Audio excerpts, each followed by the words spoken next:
going. Okay. So I will quickly, I'm going to turn our first slide here.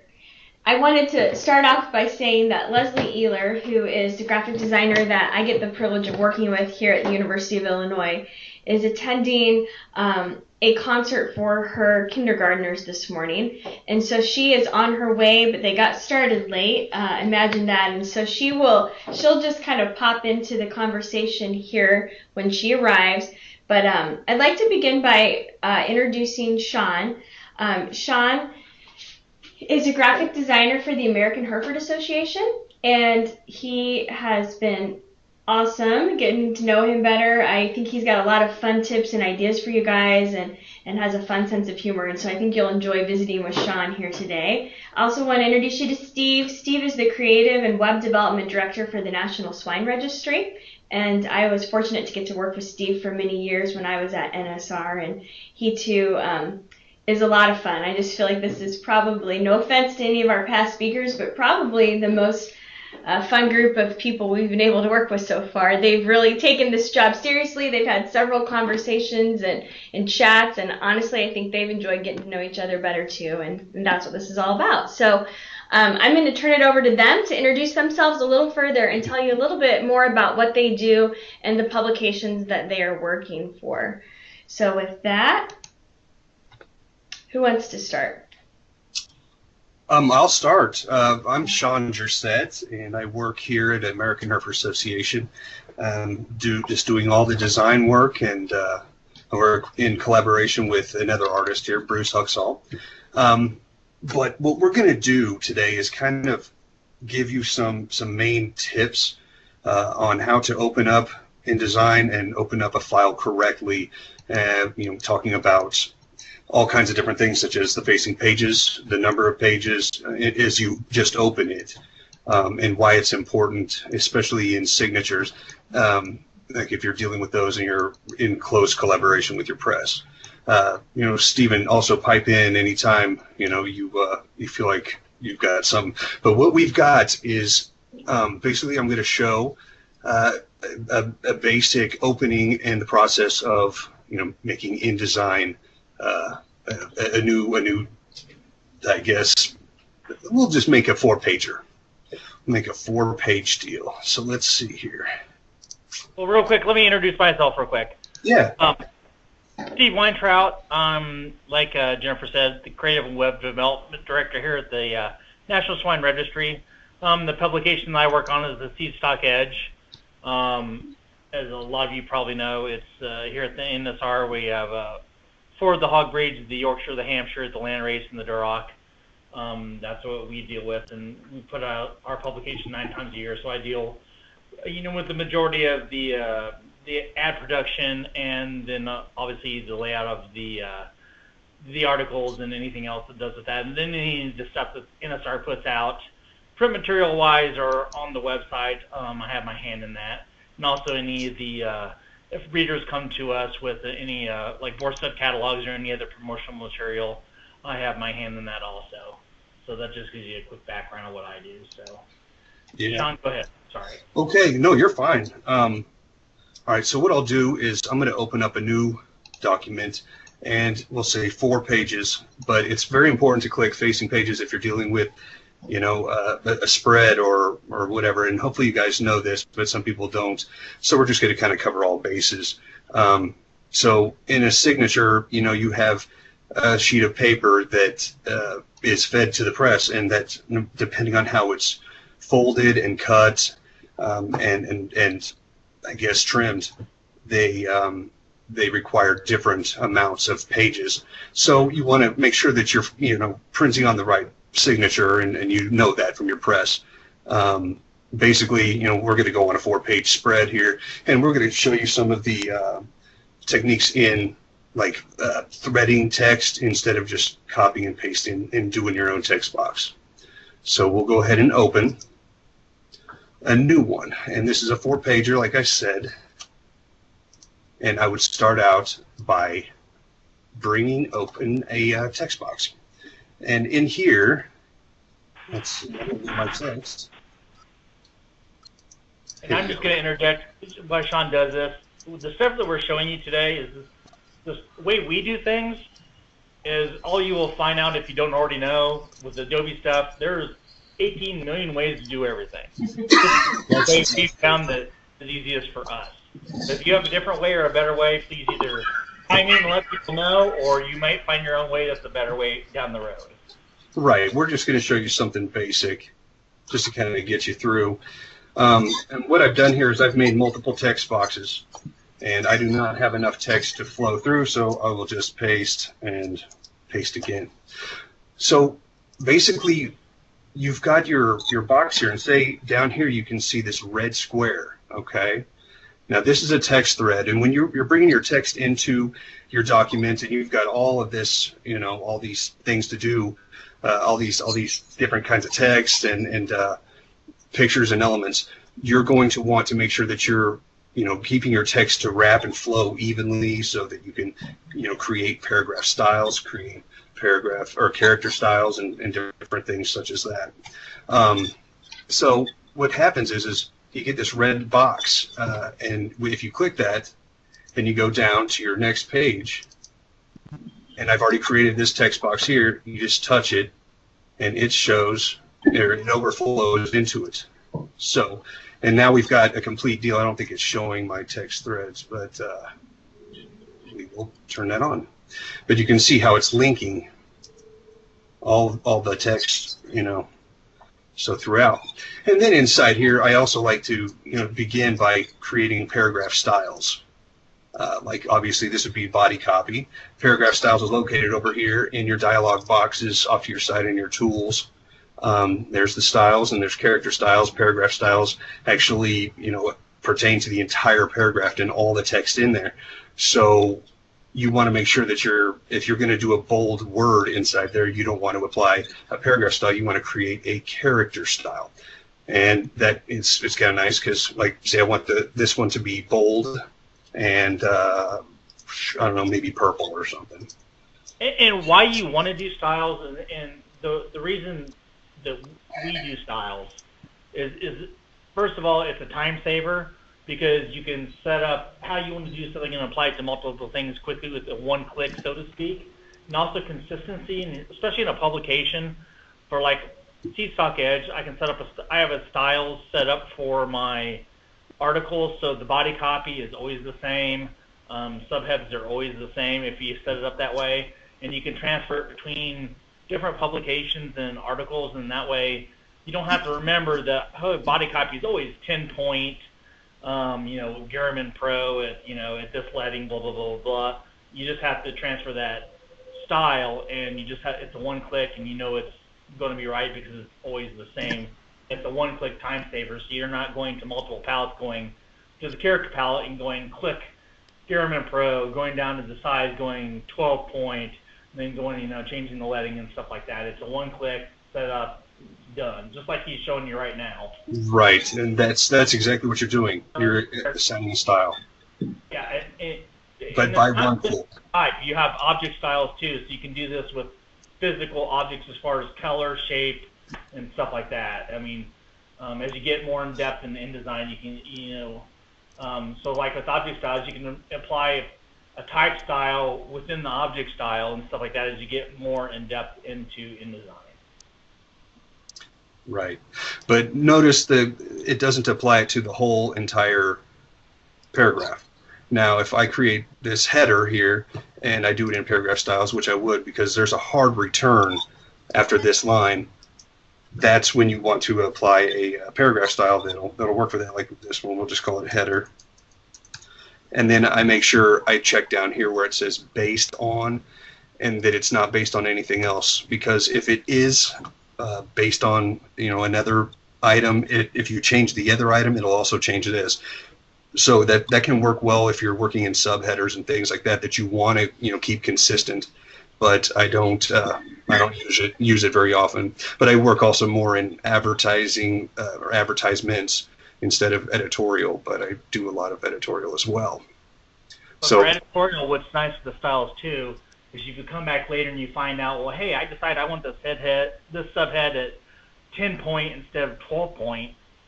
you change the style, it's just going to change every instance of that style throughout the whole publication. Right.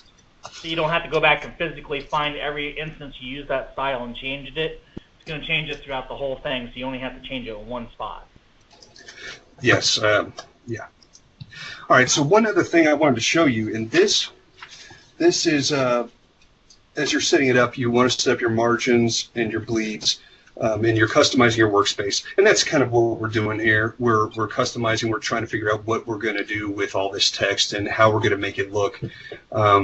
And I know this looks deplorable, but we're just going to have to deal with that because we're going to keep it ad lib.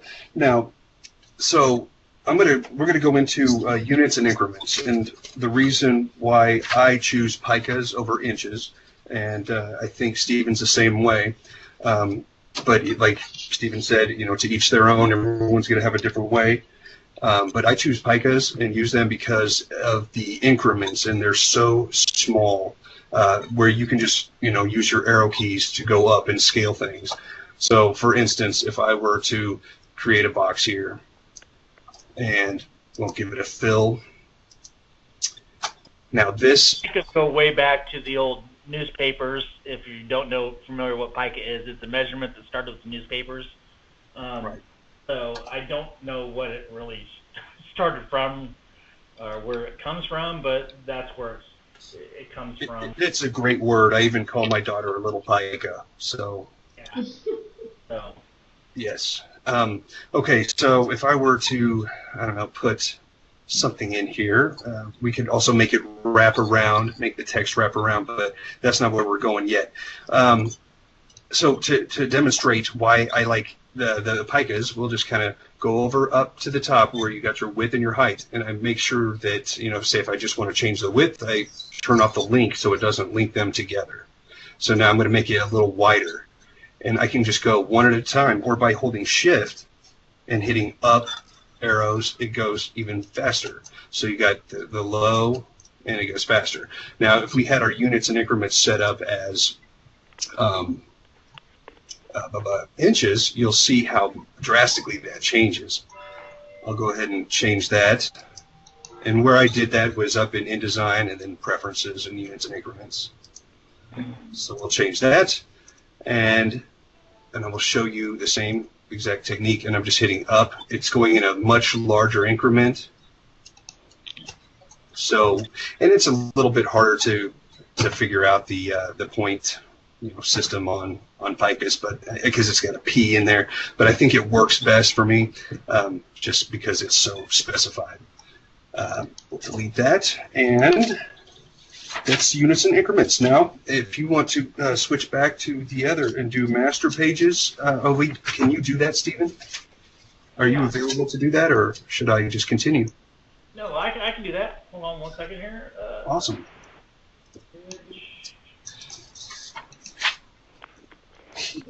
I'm here too, guys, just to let you know. Awesome. Hey, Leslie. Oh. Sorry, I was a little late.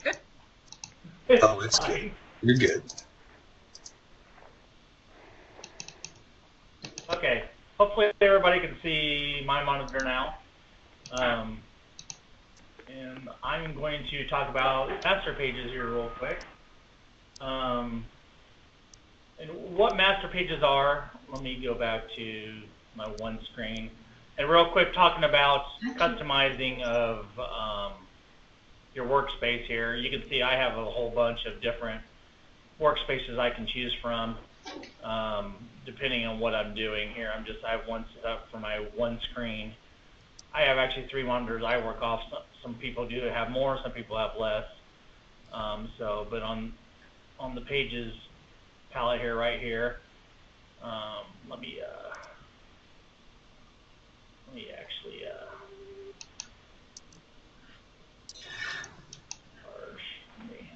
get these bigger here so maybe people can see them better. I'm not seeing your stuff, Steve. Right. Okay, sorry.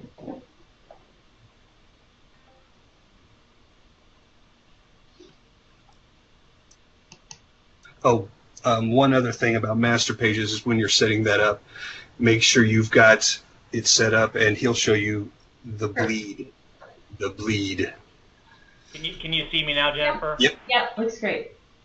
Okay.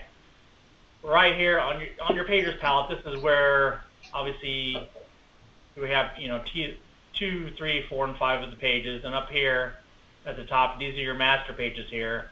You can have as many masters as you want. For this publication, I have right now just have just an A master, and I can show what this is on the master pages. These are the good place for things for master pages are things that you want on every page, such as in our publication we have this bar and this little thing with the word feature on it for our feature stories. This would be a good place to also you go to here up to sort of special character. This would be a marker for the current page number. So if I would put a page number there, it shows A. Since this is A master, it just shows a letter A. So I would copy and paste that and do that on this page. It would do the same thing over here. And also notice this red text box, and that means it's on a different layer. And this layer is set above that blue layer, so that will always be on top. And even if he has a design on the blue layer, it will not come over that, and that's important for your folio. Yeah, because you can see in the layers palette I had different layers set up. Actually, I should have. Actually, I need to cut these and put these on this color bar layer that will be above everything else. Sean is correct. That needs to go above everything else. So if you go back to the actual, I need to make them white. Sorry. That's good. Let's see here. I'm used to my 3-screen layout. I apologize. We're so jaded. Poor thing. It's tough. I worked very hard to con my boss into getting me 3 screens. Honestly, I'm going to have to go to 3 screens for a second. I'm not used to where stuff is.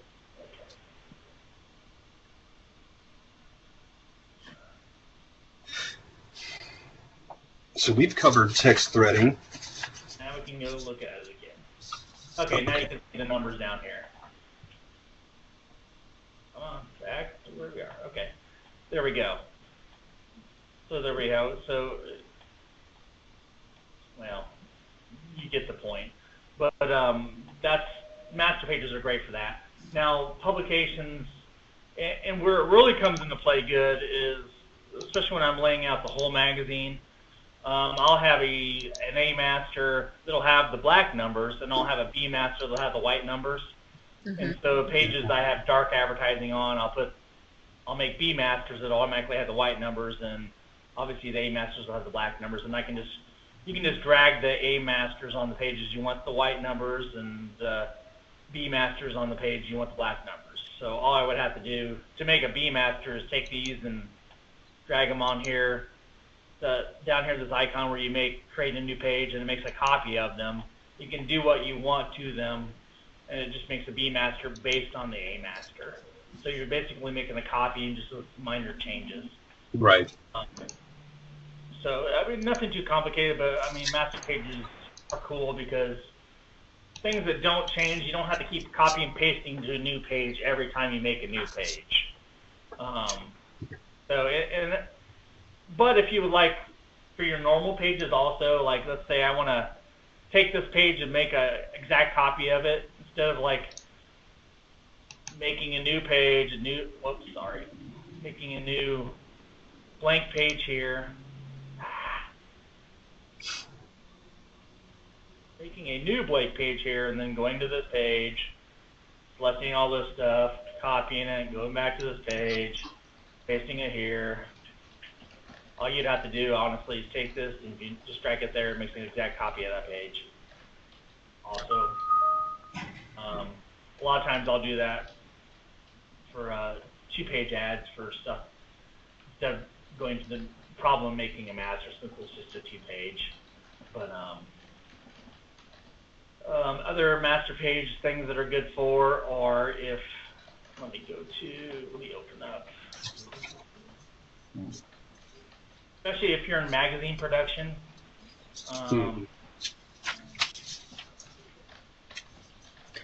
Well, when you're working with documents that have a large number of pages, and I use it for our magazine to do page numbers, I can still rearrange all the articles if I want to, but the page numbers will still flow numerically.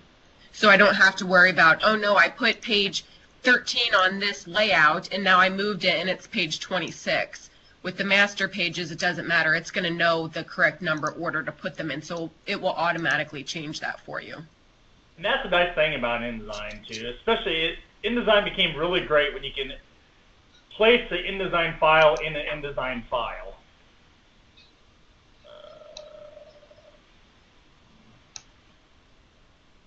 This is our big, let me bring this palette over here. Once it lets me here in a second. I want to show you guys this. Come on, baby. Too much stuff going on my computer right now. Yeah. Come on. Come on.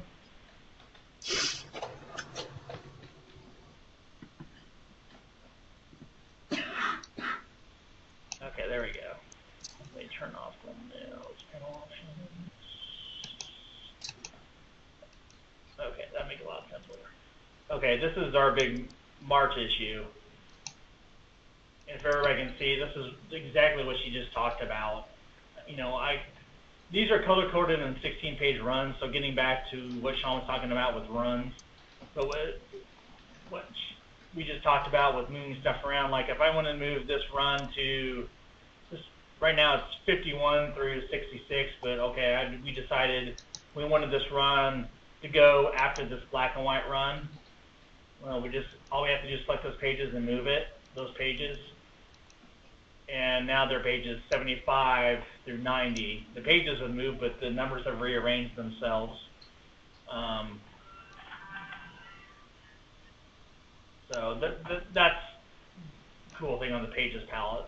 The Pages palette is pretty powerful. I think it's pretty cool, the way you can just move stuff around. And there's some, like you said, you can make these thumbnails bigger and larger. You can, and stuff like that. And like I said, you can color code stuff and all kinds of different stuff. So, I could be rambling. I apologize. But that's pretty much it for the master pages. I don't think you can put guides on there. So you have guides on every page that you want to stay the same, stuff like that. Anything you want on every page, master pages is the place to put it. That's basically what sums that up. Right. Yeah, you don't want to use it for your designs. Otherwise, sometimes if you print, it won't show up. But if you're going to have extra pages, a bunch of pages, and you want something to be consistent throughout, put those elements on the master page, and that works. So, okay, let's talk a little bit also about bleeds. I'm sure a lot of us, we get camera-ready ads, and they go off the edge of the page, and they don't quite understand that you've got a margin that it gets trimmed off. So we need to, okay, we got opening a new document. I guess let's go through this. So we talked about this. I think we're on page, number 5, because we already covered that. Paragraph styles, character styles, and object styles. Okay. And then 5 is bleeds. Okay. And we already talked about the signature, so that's good. What I'll do here is present my desktop. So basically, you've got an area. Let me go down to another page. And so you've got this area. It shows a margin, and you can establish those whenever you open your document. Okay. Now, when building, you want to make sure that it's going beyond the edge, and this is what we call our bleed, is this area between this blue mark and this black here, which is the edge of your actual paper. This is your paper size. It's the way it's supposed to be. So you want to, if you're going to have a full bleed, have that. What's that? I'm not seeing you. Oh, really? Anybody else? Probably not. No, I see the PowerPoint. There you go. Oh. There we go. Yay, okay. So this is what I'm talking about. Basically, this edge right here is the trim line. This is where your pages are going to get trimmed. So if you want the color or the background to expand over that, you make sure that it goes over and goes over enough to do that. Usually a pica is good. But this area right here, you do not want any text that's important to go outside of this box. This is your margins. But if we say, hey, we need more bleed, it's usually because this text is like going way up here, and that gives it the possibility of it getting clipped, and then it's unlegible, and then what's the point of your ad? So keep those inside. It's very, very important. Anybody else want to? Every printer I've talked to for bleed, they say they want at least 1/8 of an inch. 1/8 of an inch, right? Right. All the way around, so. Exactly. So make sure that you guys are doing that if any of you are designers. It is important. Is there anything else on this? Leslie, do you have anything else you want to add to that? Probably just, and I know we're going to talk about packaging at the end, but sometimes if you're just sending somebody a PDF file, you want to make sure that when you're creating the PDF that you want to include the bleeds, because if not, it's going to cut off everything else outside of your paper size, of whatever you set at the beginning for your page size. So if you are sending a printer or somebody that's putting together a magazine with ads, if they just want a PDF, you can mark under marks and bleeds, and you would just click use document bleed settings. And then Sean, did you go over that when you set up the page, including the bleeds? Because if there's no bleeds set, then you're not going to have bleeds with the PDF. That's an important thing. I did not mention that, and I should have. But yes, clicking that will make sure that it's what you've already established. Right. For that particular document. So. And another thing with some printers, a lot of times for the PDFs, you might want to ask them, is there a PDF preset that you can send me? Right. A lot of our printers, because a lot of them, they want crop marks, but they don't want the registration marks, or vice versa, or stuff like that. Or they'll have this is kind of getting technical, but they'll have a specific distance of how far away they want those marks from the actual document. They kind of get somewhat picky on some of that stuff. So if you deal with a printer a lot, you might want to just ask them, do you have a PDF preset you can give me? And then you can load that through the file menu of InDesign underneath PDF presets, and load that, and then you'll just be able to select that printer's PDF preset when you make that PDF, and all the settings are already set up. Right. Okay, so I think every one of us has had a problem with fonts. That's one of the main reasons why I only work in InDesign when it comes to that, because Illustrator has given me so many errors and kickbacks from the press. So going from number 5 to number 4, we're talking about font tables, okay? There's all kinds of access to many different fonts, but if you do happen to have a problem with fonts when you send it to press, your best bet is to create outlines and then resend it through. But some of the places that you can look for these fonts are built right here into your libraries, and it's convenient. InDesign just put it on here, I think, with CS or CC, maybe it was CS6. But this is when we really started utilizing it. But there's so many libraries to be able to pick things up. It's amazing. So do you want to take over again, Steve, and show some of your information on these fonts? Well, honestly, I don't use libraries for that as much, because we use Suitcase, because we use for that. I mean, I'm more than happy to. Let me see here. I'll stop presenting. Yeah, I mean, we have specific college fonts that we use, but I do want to add, if you do create outlines on your text, always save it as a different version, because if you create outlines, save it as the same file name and then get out of it. If you go back into that, you can no longer edit that text. It's viewed as an image Good with point. lines, as opposed to something you can just put your text tool in. So always make a separate copy with your outlines. Well, I have a nice trick that it doesn't just involve InDesign. It also involves, 10 to 1, if you have InDesign, you also have Acrobat DC that comes with the Adobe Suite stuff. So let me share my screen here real quick. Let me show people. This is Adobe Acrobat, which complements InDesign so well. And if you're sending PDFs to printers, you're going to be using Acrobat with InDesign, in my opinion. And this is something that's very powerful. Let me share my, okay, can everybody see my screen now? Yep. It's loading. Okay. Let me go to my one screen. First of all, in InDesign, for the font issue,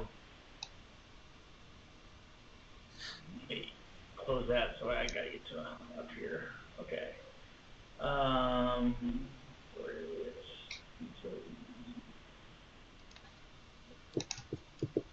yeah.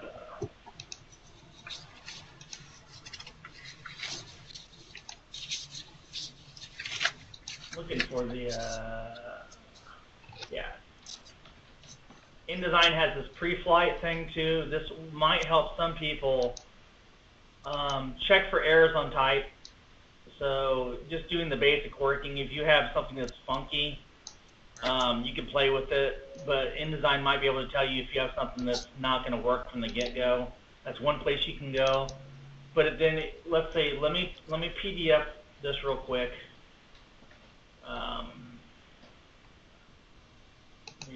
I'll do my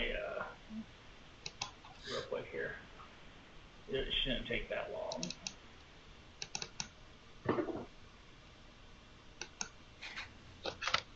Almost there.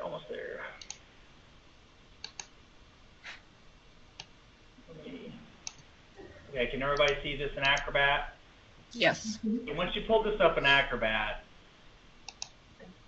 if you get to the pre-flight for Acrobat, instead of worrying about creating outlines in InDesign, if you go down to PDF Fix-Up, there's a thing here that says Convert Fonts to Outlines. In Acrobat, you can actually convert every font in that PDF file to an outline right there. Yep. So that way you have your original fonts in your InDesign file you're not messing with. Now every font in this file is an outline. And the pre-flight here also, because I get files in, I know we're going kind of off track, but I get files in from outside advertisers for our publication, and they're not always in CMYK.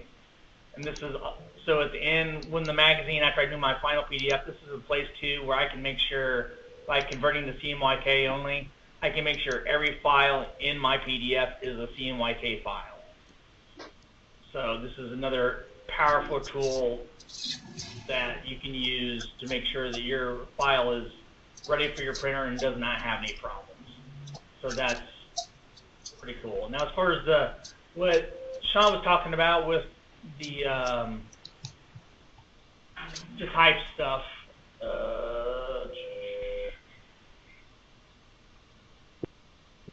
yeah, the CC libraries. Sorry, I gotta go back to one screen.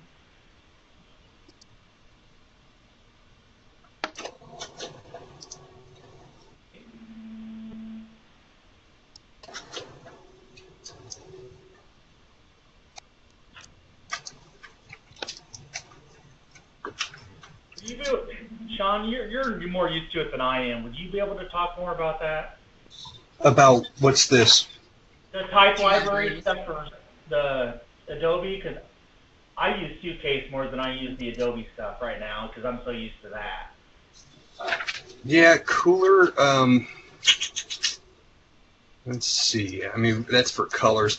And I think maybe we should talk about colors as well. Color was cool. I mean, I know that, but... Well, as far as fonts go, you can Google search anything and see if it's compatible. A lot of us use a different font host, kind of like I'm using Font Agent Pro, and it can give you a verification if it's corrupt or not. So sometimes we utilize different fonts, but like I said, there's some that are notorious with problems. The Helvetica's clash between PC and Mac. And even between PC and PC and Mac. So a lot of times we got to try to find that common ground. But making those PDFs is great. I won't bore you with looking up where to find the actual fonts, because you guys, like I said, you can Google search that. I will present desktop here. And some free fonts are okay, but I tend to stick, if I'm going to use a free font, I tend to stick with just like a heading. Maybe. And not the body stuff. Yeah, I would use, whether it's your magazine font or your specific fonts. Like I said, we have specific fonts here in ACES that we use, so I don't veer off of those much. I always use those for body copy, but headings, we have a little bit more room to do something fun and playful, so you don't necessarily need to buy new fonts all the time. So free fonts can be good for that, but I would definitely stick to just simple headings and things for free fonts. Yeah, I mean, that brings the interest in by finding a newer font for your headline. But, and then you could drag it off to the side and create outlines on that, and you shouldn't have a problem, even if you do have a corrupt font. Right. So, basically, I'm going to show you guys some effects.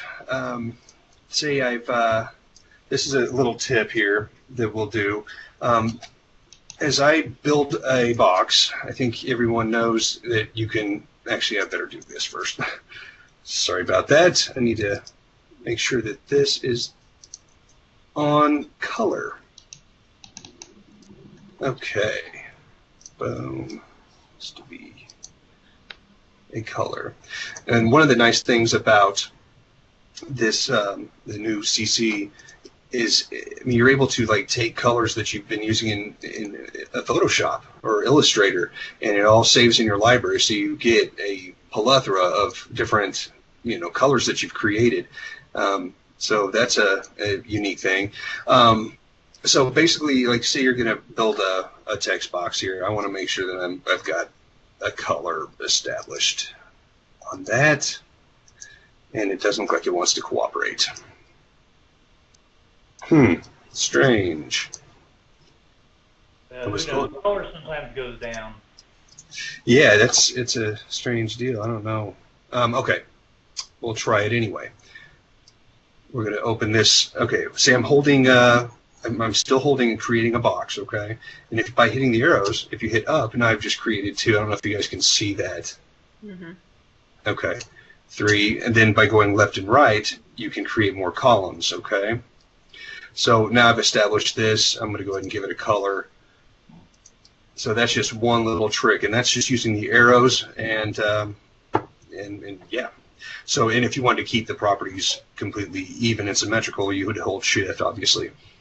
But say for this one here, I wanted to do an effect, and what's kind of nice, and I know it's also got trouble and problems with the transparencies, is there are effects, and quite a few actually, really neat things to be able to do right here in InDesign. And so I don't know, I kind of, it's best to start it and do it in Photoshop and then flatten your image. Just because it will have trouble. If you got a multiply drop shadow on something in Photoshop and it's transparent and you bring it in, a lot of times that turns out really fuzzy instead of a nice deep dark shadow or whatever you're trying to achieve. But the effects are, you can find them all over the place. They're under Object, Effects, and then you got your itemized stuff here. It's also found over here. If you double click, you can go on your whole entire object, which would include the stroke and the fill and whatever, or you can do just the stroke or just the fill. So if I double click this, it brings that up automatically. Okay, And here is a drop shadow, and we would click on that to be able to adjust the size and the transparency and, you know, make it a little bit more bearable. But say we've done that and established it, and we're like, oh, we want to apply it to all the rest of these. Well, you can do that by, you just hold this and you grab this effect and you drop it on whichever item you want. If you want to do all of them, you know, you just do all of them. So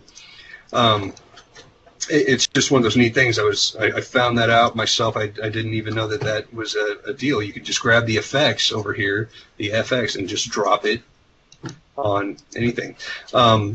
So going back to some of the problems that you have with transparencies, man, it can really be a detriment. So keep it simple. Do not, you know, go overboard on all this stuff. It's better to do it in Photoshop and flatten it and bring it in if you can. So, hey, Sean, could you maybe show one more time how you made all those multiple boxes again? You bet. You bet. Absolutely. I just wish it would take a color off the bat. Okay, here we go. We'll just do this. All right, so here it is. I am creating a box, and I'm going to hold Shift this time, make them perfect squares. I don't know why, but so now I'm holding Shift, and then I'm going to hit up, and now that's 2, and then down would obviously make it back to 1. So I'm hitting it 3, 4, 5 times, and then I'll hit over, and then I can sit here and still scale it big or small. But it's just a unique deal that I found to, you know, get things done pretty quickly. So, and they're all uniform, they're all completely the same. You can, you know, make it one ginormous, you know, grouping or whatever you want to do, and you can mass drop things in.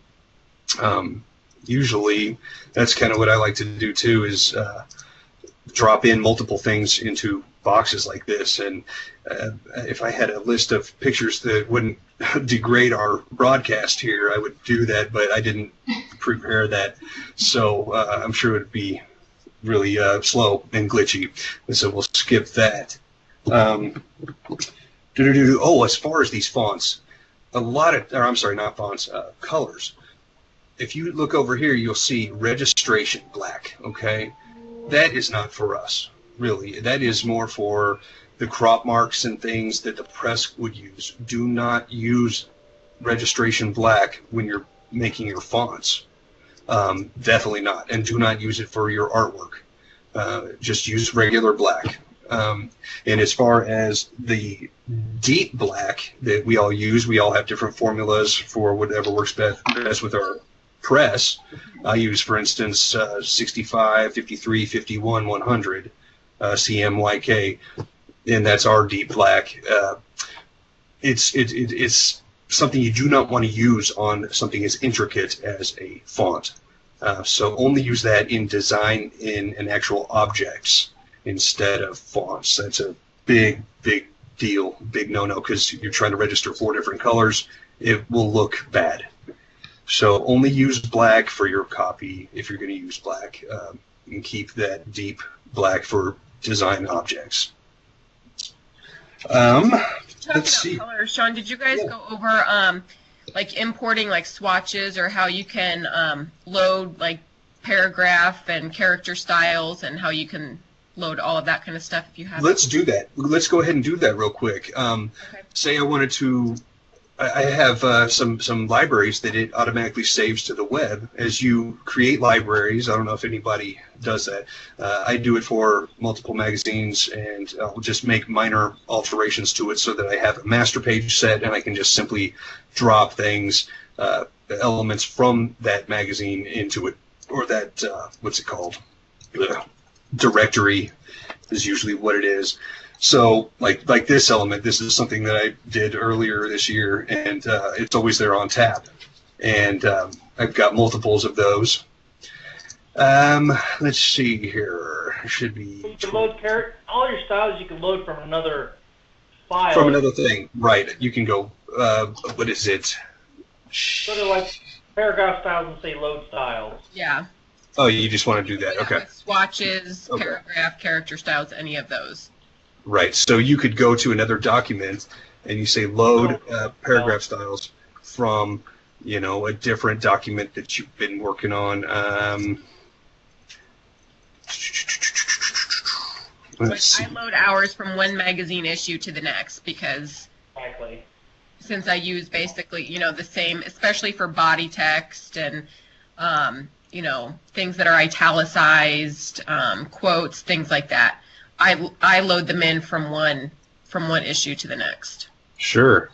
And I do the same with a lot of documents with our color palette. I created just an InDesign document with a bunch of colored blocks like you have there, Sean, with all Yes. of our colors from our style guide, and I just named it, you know, aces, swatches, or something. And so when I'm working on a document, all I have to do is import my swatches, and I have all the colors, so I don't have to sit there and type in all the color values for all of our swatches. Right. Yes. Favor. And yeah, I've been building those in Photoshop for a while, and InDesign takes them and it accepts them so easily. But yeah, like what I just showed, I would go to paragraph styles, and I would go to, you know, load, and I would load a text style or load a paragraph style, and then pull it from whatever document that you're thinking. Like we have pedigrees, and I would just bring that in, and that would be on my desktop, but I could easily set things up that have the tabs, and it would automatically format. It's just about the ease of the simple click. It really is when you're dealing with all of this information and the workflow. We have tons of workload, you know. I mean, all of us do. That's why everything's so crazy all the time, but this definitely has eased the pain a bit, I gotta say. So yeah, here's a pedigree style, and it would come in, and I can pick, you know, pedigree, small, and the basic. There's things you can do. So I'm going to check all of them, and now it's showing up over here. Okay, over here in my paragraph style. So if I wanted to, I could make all this a pedigree. So, but obviously you see this kept the case, the character style. But obviously we don't have that font open, so it's not getting it. I have to do some adjustments for that. But I don't need to. So we've got number 3 done. Number 2, how to use black. I think it's time for the number 1, which is packaging, and then we can have some questions and answers. But do you have anything open, Leslie? Yeah, I've got something. Let's turn it over to you then. I will stop presenting. Can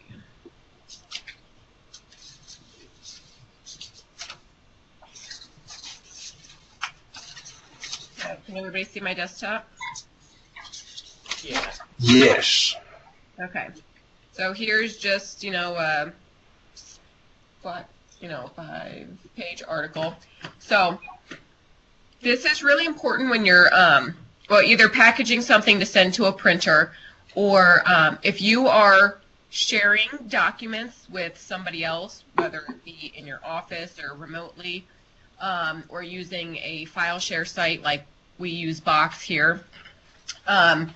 If you're going to share your InDesign file with somebody, you need to package it, because if you don't, if you just email somebody an InDesign file and they go to open it, they're going to get all of these errors saying you have missing fonts, you have missing images, and it doesn't know where anything is because it remembers the path of where you pulled that photo or that font from. So when you go to package it at the end, you're going to come up here to File, and there's a little thing that says Package. You're going to click on that, and then it will tell you with your images. A lot of times, especially if you get images from a professional photographer, it's going to tell you that they're RGB because I just haven't changed these photos yet to CMYK, which is what a printer is going to need. But it will let you know that, or it will let you know if there are some missing, meaning maybe you placed a picture and somewhere along the way you moved where that picture was located. So it's going to tell you this picture is missing, and so you're going to have to go and link it back to wherever that file is located. So just for this, I'm going to hit package anyways, but normally I would go back and change my photos to CMYK. It's going to tell you that you have to save your document. So you hit save. Tell it where you want it to save. And then InDesign will do the rest for you. Just keep clicking through. I don't do anything specific with any of those, like instructions. I'm not sure if, if you do, Sean, or if Steve does. No, I usually just name it the same as the file, but other than that, I do not usually change it. I have a couple times. Package files anymore, I so. don't change any of this other stuff. I do like to include the IDML file. That is because if somebody's working on a different version of InDesign than you, then they can still open up the IDML file. And then I also include the PDF. You hit package, and then it's pulling all of my fonts and all of my photos and anything that I placed into InDesign. And after this is done, I'll go and show you what it's doing.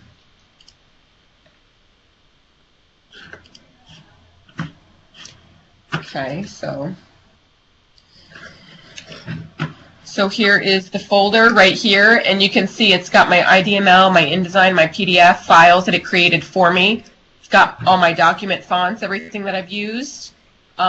This is where it would have instructions if you do, if you do want to put something specific in there. And then links to all of my images that I used in the file. It's very important to send that entire packaged file. Yes. Very important. So, with that said, do any of the 17 people there want to have any questions for any of us? Anything we can reiterate?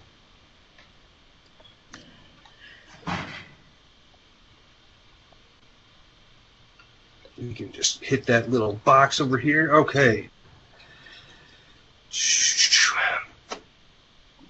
Now doing freelance. Are there any other questions from anybody? I know that several of us, normally I like to do a poll to figure out kind of who's on the call and what types of roles they represent. And I think there's several that are finding their way into needing to do more and more design all the time. And I consider myself someone who needs to go in and not mess up the file, but sometimes needs to be able to make edits or a new version of an old thing. So this has been super helpful to me. But any of you more experienced designers, are there any other tricks or tips that you guys have that you'd like to share with the group before we go? Well, looks like somebody does have a question. It says, I know there's a way to change styles and colors on each text box just by highlighting and clicking, but they haven't mastered it yet. Can we show how to do that? Are you wanting to know just how to change a color for text? I guess I'm... you could set an object style. You could set up an object style. Yeah, I guess it depends on what you're wanting to change. And feel free to unmute and just talk if you want to, Maggie. I don't know if you're in a place that you can do that or not. Can you hear me? Yep. Yes. Okay. So I know how to use paragraphs and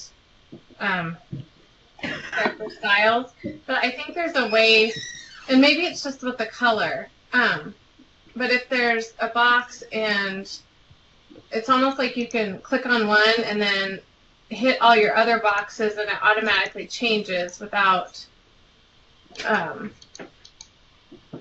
actually manually setting that style for it. Does that make sense? It does. I don't know what that would be, because I just create an object style for things like those boxes I did earlier, and those would be like photos and whatnot, and say I wanted to change them all, I would apply that style once I developed how I want it to look, and I would create an object style, and then any box that I bring in after that, I could just click that, I've got that box highlighted, then you just simply click that style, and it should apply it like instantaneously. Are you talking about something like this, how I just, clicked on the text boxes and changed the background color? I think in one specific example, I was trying it. I had a graph, and it had, I had all different numbers, like years, in text boxes. So from like 1925 to 2015, and Right. I needed to change without highlighting and changing the size manually. I was thinking there was a way I could highlight the first one. Like I've seen the trick done, but then I didn't ever use it, so now I've lost it. You can go into, if you go underneath edit and you go underneath fine change, it's Control F, or Apple, it's I forget what Apple is. Right. It's Apple. Command F. Mm-hmm. I'm showing it right here on my desktop. Yeah. Right.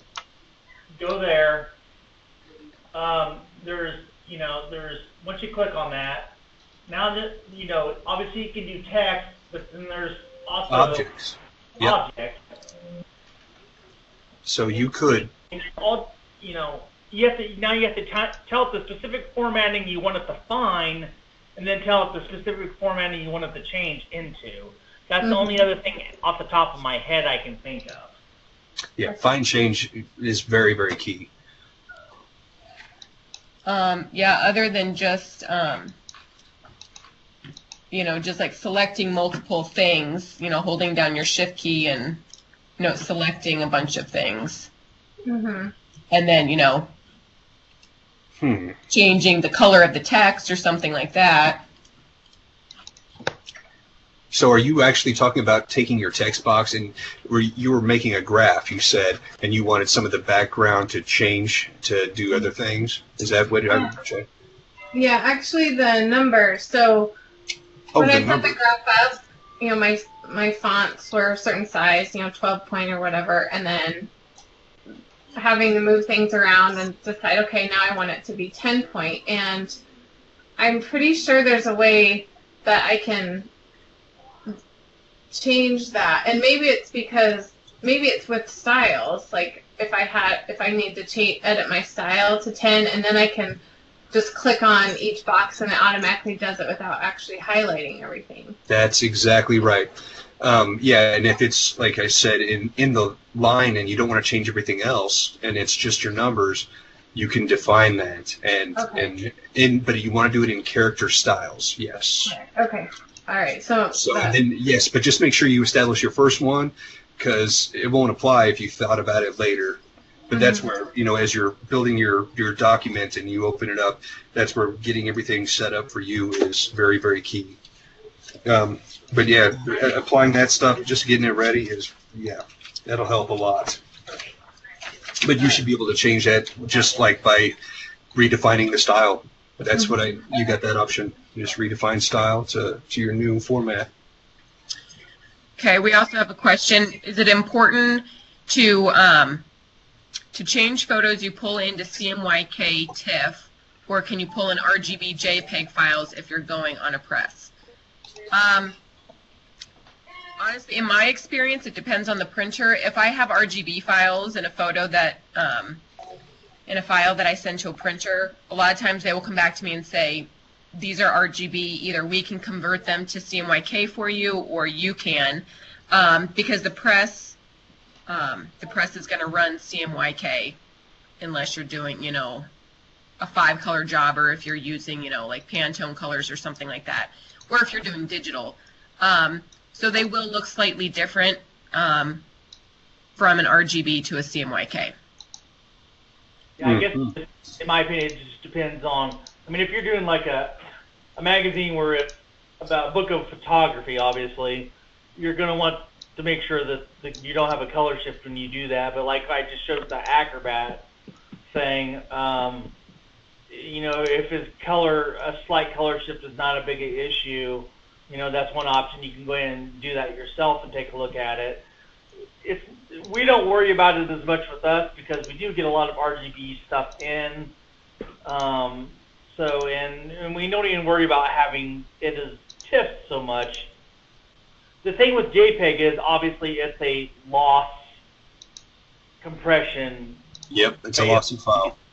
Yeah, but I mean, if you're only doing it once or twice, with the naked eye, you're probably not going to notice an issue. And just don't, keep opening it up, saving it, opening it, and saving, opening and saving. And if you're only doing it once or twice, you're going to be okay. And especially if file size is an issue for you, I save myself as a JPEG at like a number 10 is what I set myself as, just to save on server space, because it gets astronomical after a amount of time. But, Yes. it's kind of a personal preference. Well, and one thing I want to point out too is you're actually saving it more often than you think. First of all, if you are getting it in an email, that JPEG has already been uploaded from its original, taken from its camera, downloaded to the computer. Then they've taken it and maybe manipulated it in some way. Then they saved it up into their email, and then their email brings it over to you, and it saves to you. So you're already looking at 4 times there. Then when you download it, that's saving it again. Whenever you bring it in, it's saving it again. So I highly recommend, as soon as you get it, just turn it into a TIFF. TIFFs are great. You can even make it a PDF if you need to. But TIFFs are great. When you're saving it from email, it's just doing ones and zeros. It's not making it a new JPEG. It's just copying that information. It's not making it it's not recompressing it. Only when you open it up in Photoshop is it actually recompressing the file. Oh, I've seen it change over and over just from I've seen the degradation from. You could be right. But I mean, because it rewrites the ones and zeros and copies it, but it's still rewriting, and that's where I've noticed the problem. That's just how we do it, but what works for us doesn't work for everybody. So. Right. Yeah. I would say it doesn't really matter if they're TIFFs or JPEGs. Like I said, some of it will depend on the printer. Sometimes the printer will just say, they're going to either want to convert it themselves or they're going to want you to convert it to CMYK, just because that's what a press runs. So I would say if you have the capability of changing it yourself from an RGB to a CMYK, then I would just go ahead and do that. Yeah, especially anything that has a lot of red in it. So.